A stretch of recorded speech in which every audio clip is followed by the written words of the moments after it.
Spider-Man Across the Spiderverse is currently out in the movie theaters. We're going to tell you what we think. You lied to me. Stay tuned.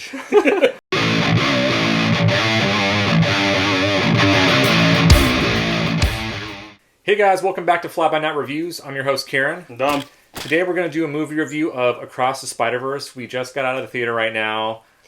I can't tell you how much I love this movie. It was jam-packed. Yeah, it was just jam-packed with so much stuff. I'm surprised they were able to fit it all in one movie. Yeah, that was very dense. But yeah, I enjoyed myself quite a bit. Yeah, it was definitely, it took me by surprise because it's sort of like the way it started out. It was kind of like I was expecting just to dive right into Miles Morales' story, but you get a little bit more backstory of other characters, which was cool. Yeah, that was awesome. Didn't really realize how much that would be cool. Yeah, I just didn't expect it and just pleasantly surprised. Yeah, I mean, it has been, 5 years since Into the Spider-Verse? Something like that, yeah.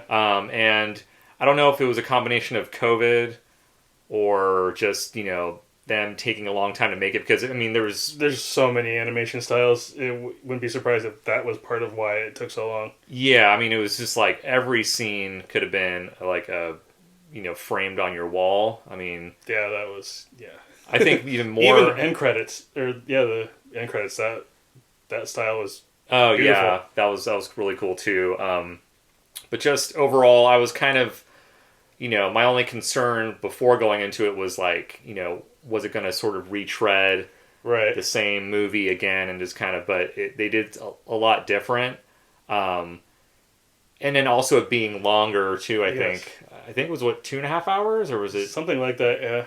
Yeah. It did feel like it dragged a bit, but not in a bad way. It was almost like the way the movie ends, like you understand, okay, they weren't just trying to tell a story all in one thing. It was definitely, it kind of ended on a cliffhanger, which... going in, you knew they already announced that there was going to be a sequel to this as a two-parter. So yeah, you knew that was going to be like... You know what? I think I knew about that, but I assumed, because I'm so used to Marvel movies just sort of like tying everything up in a bow at the end, that they give you little seeds for something else. But yeah, so it was kind of like I was like very pleasantly surprised. It's almost like the end of Force Awakens with Rey handing Luke the lightsaber and being like, all right, see you in 2 years. And so, but it was a good kind of like, okay, now I'm really excited what's in store for the next movie. But I'm ready for the next one. Yeah, I'm already ready. But we're going to start talking about spoilers in this little section, so if you haven't seen it, go out and see it right now. You won't be disappointed. It was a great movie. If you like the first one, you're going to love this one as well. Yes. It's equally as good, I think. I feel like it lives up to the hype. Yeah, for sure. But yeah, the way it almost has the beginning of the movie really tells Gwen's backstory, which I was like taken aback. I was like, okay, cool. Like, we're not just going into Miles' story, and but it was kind of cool seeing how her universe, how she was living in her universe, and how she's dealing with things, like her own issues with how her best friend dies and all that stuff. Yeah, and it was clever the way you get to see Vulture from like a Da Vinci kind of era. He looks like comes like right off of like a sketch that Da Vinci did. Yeah, which was really cool. And then you get introduced to Oscar Isaac's Spider-Man, the Spider-Man 2099, I think. And who else? I think Jess Drew. She's kind of like the regular version of Spider-Woman, and she's pregnant on a motorcycle. Yeah, that was interesting. I was like, oh, cool. But yeah, so off the bat, Spider-Man 2099 is kind of like the head of the Spider-Verse. Like, he's like almost like the kind of task force or something. Yeah, there's like a task force of, and he's kind of the leader, and very serious, very angry. Yeah, there's definitely, they kind of dive into his backstory a bit, but I feel like the next movie they're probably going to explain more about why he is the way he is. But yeah, he played it well, like kind of being a good guy, sort of bad guy. Right. angle. Like good guy, but he has to do bad things. Yeah. Yeah. You know, with all that, you know, having that much responsibility, you're going to have to make tough decisions, and I think he played it well. And some guilt that he has of not being able to save what he wanted to save. Yeah. And then we get introduced to... We go back to Miles, and he's sort of like, you know, from the first movie, he's sort of the only Spider-Man in his universe, and he's sort of like, you know, basically is... It's a year, like a little over a year after the first movie, so he's been Spider-Man for a little bit, and then we get introduced to the Spot. Yeah, the Spot, who, if you saw our last video, they did like a little PlayStation exclusive of Spot, and you know, it was pretty much that intro. Yeah, that was pretty much the introduction of the Spot in the movie. Yeah. So I, you know, again, I'm not really familiar with the character, but they definitely linked Spot to the last movie. Yes. He actually mentioned the spider in Into the Spider-Verse was from another dimension. Yes, the one that bit Miles. And sure enough, that was the spider because the Spot was a scientist. For Alchemex is the big bad company that the Kingpin. Yeah, and that was the place where Doc Ock was the head scientist, I think. Yeah, so they kind of made that connection where basically Miles Morales created Spot accidentally. He didn't know. He didn't realize he. Oh yeah, when he was shutting down the Collider and defeating Kingpin.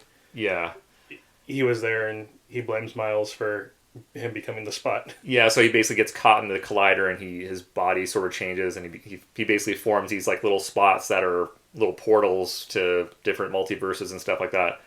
But he was that scientist who Miles, you know, turned into the Spot. He was responsible for that spider being brought into the Miles universe. Yeah, so it was very like intriguing to me because. You know, you mentioned that, and I've seen the movie multiple times, Into the Spider-Verse, and I was like, it does glitch, and I was like, why does it say 42 on it? And I thought maybe it was a Jackie Robinson, like, reference. Yeah, there's a lot of 42 in the movie in general. Yeah. But yeah, so it was cool how they tied all that in, and it's like, you know, and at the, you know, at the end of the movie, you sort of like go, okay, now it all makes sense. Right. And I feel like they sort of planned this whole string of movies. Oh yeah, maybe the first one, definitely this one and the next one feel like it's going to be, yeah. It left on a cliffhanger, but it also kind of felt whole. Does that make sense? Yeah, yeah. But just overall, like maybe it was just good storytelling, but then the linking together of Into the Spider-Verse and this was so well done that it was almost like, oh yeah, we planned this all along. Kind of, yeah. You know, it just came off that way.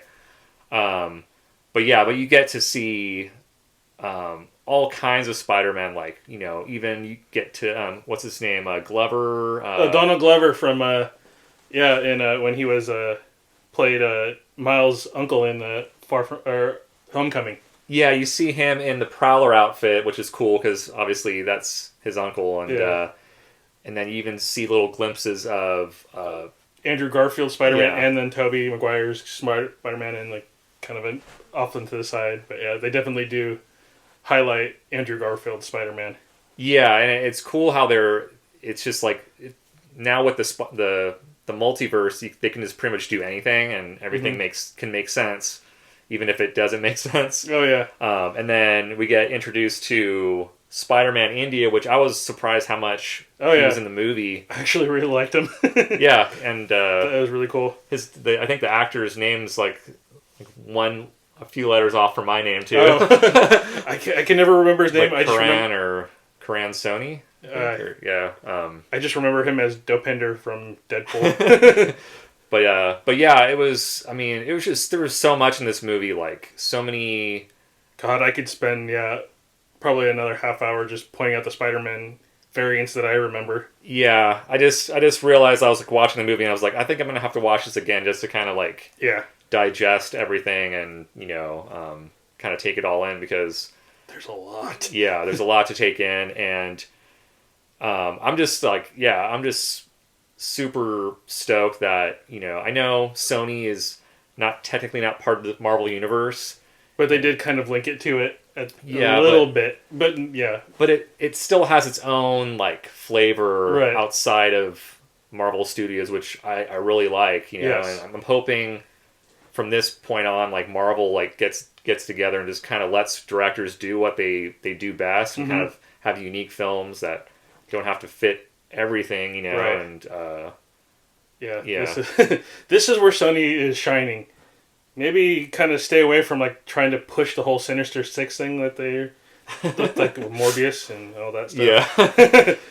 But yeah, I mean, their last two movies, I'm not gonna lie, they're pretty good. I mean, you know, Venom, and you know, Venom 2. Like, I actually liked them. They those were they were better than they had any right to be. But yeah, but you know, they had their own. They felt like their own thing, which is I respect a lot. You know, and but overall, you know, we both give this movie a big thumbs up. Go out and see it if you haven't. It's definitely a theater movie. The art styles. Oh yeah, I loved it. I'm probably gonna like my next artwork that I work on. I'll probably like, you know, grab something from the movie. Definitely inspiring. But yeah, that's our review. Well, that's it for today's video. Hope you guys enjoyed that. As always, if you enjoyed this video, be sure to like and subscribe below. Let us know what you think of Across the Spider-Verse. On that note, we will catch you guys next time. Peace.